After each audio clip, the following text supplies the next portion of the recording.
একটু দাঁড়াও যাতে সবাইকে দেখা যায়। সবাই আসো। আপনারা সকলে করতালি দিয়ে আমার দোলন বন্ধুকে উৎসাহিত করবেন। আমাদের সভাপতি সাহেবকে প্রেস অ্যাকাউন্ট কমিটির সকল বন্ধুরা তুলে দিচ্ছেন।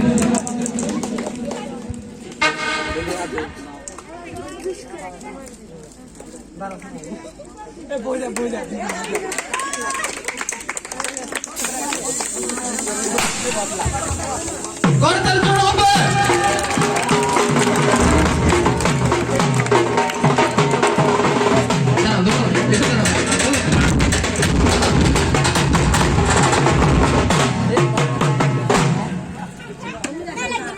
আমি আমাদের কার্তিক পুজোর সভাপতি দোলনকে কিছু বলার জন্য অনুরোধ করব।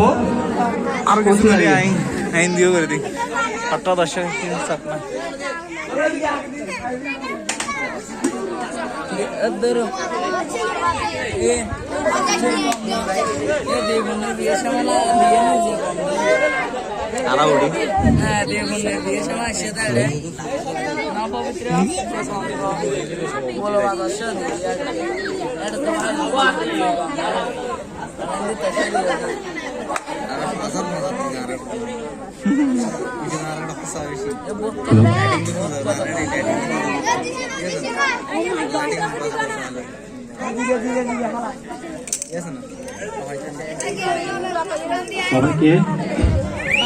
সবাইকে জানাচ্ছি আমার পক্ষ থেকে পূজার শুভেচ্ছা এবং অভিনন্দন।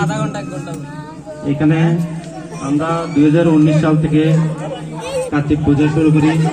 বিশেষত আমাদের দুর্গাপুজো উদযাপন কমিটির সভাপতি শিমুলদার হাত ধরে শিমুলদা আমাদের কার্তিক পূজার এই আয়োজনের ব্যাপারে সবার সাথে কথা বলছিল। তো সেই প্রেক্ষিতে আমরা 2019 সাল থেকে কার্তিক পূজা আয়োজন করি।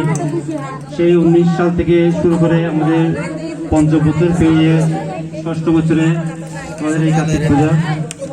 তো আসলে 6ষ্ঠ বছর পূজা চালিয়ে যাওয়া আসলে তেমন সহজ ছিল না। প্রতিটি বছর আমরা অনেক কষ্ট এবং অনেক সম্মুখীন হয়েছিলাম। বাধা বিভক্তি থেকে শুরু করে বা গ্রামের কালেকশন। আসলে একটা সত্যি কথা বলতে যে গ্রামের কালেকশন হয় এই কালেকশন দিয়ে আসলে আমাদের পূজাটা খুবই কষ্টকর। কেননা আমাদের এই গ্রামে আসলে পূজা বেশি, দুর্গা পূজা, তারপর লক্ষ্মী পূজা, এরপর হচ্ছে কালী পূজা, কার্তিক পূজা এবং অন্নকূট সবই কিন্তু 1 মাস 1.5 মাসের মধ্যে হয়ে থাকে। তো যে কারণে আসলে আমাদের অনেক বাধামুক্তির সৃষ্টি হতে হয় এবং অনেক কথা শুনতে হয়। মানুষ আসলে আমাদের গ্রামে আসলে তেমন চাইতে চায় না। কিছু মানুষ আসলে বুঝে, আর কিছু মানুষ বলে যে কার্তিক পূজা চাঁদো দোল লাগে নাকি। তো এই নিয়ে আরো অনেক কথা যাই বললাম না।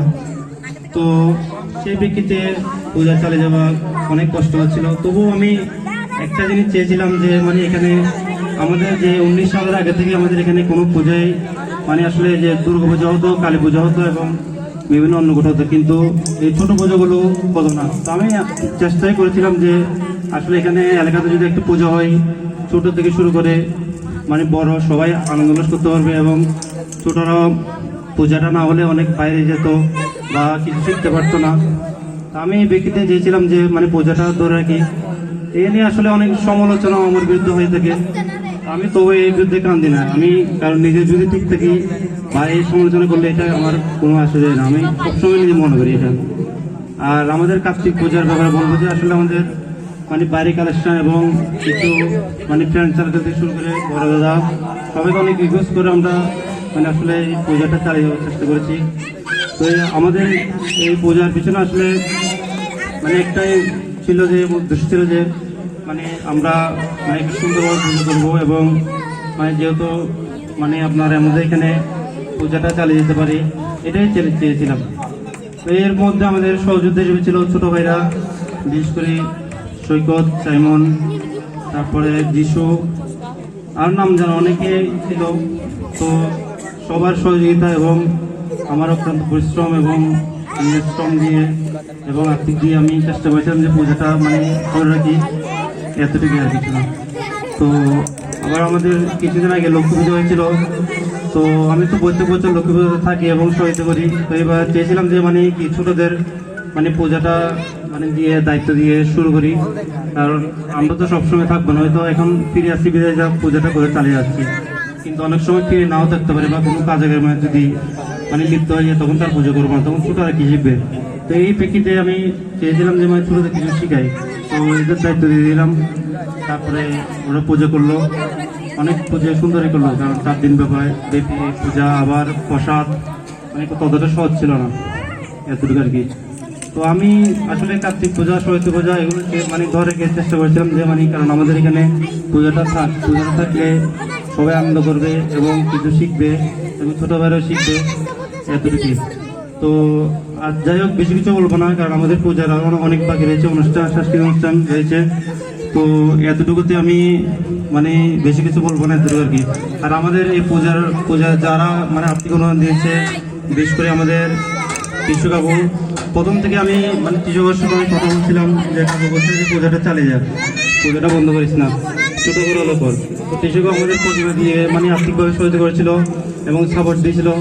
তারপরে এরপরে হচ্ছে আমাদের প্রসাদের ব্যাপারে কথা বলছিলাম, প্রসাদের ব্যাপারে আমাদের তপন দাদা এবং সুমন দাদা, তো এরা প্রসাদ খরচটা আমাদের ম্যানেজ করে দেওয়াতে আমরা প্রসাদটা করলাম। এরপরে আবার আরও আর্থিক নাম জানা, সবার নাম তো বলা সম্ভব না, 2000 1000 এরকম দিছিল। তো এইগুলো ছাড়া আমাদের কিছু বাইক কালেকশন আছে, এই নিয়ে সবগুলো মিলিয়ে আমরা মানে পূজাটা আয়োজন করছি আর কি, এতটুকু আর কি।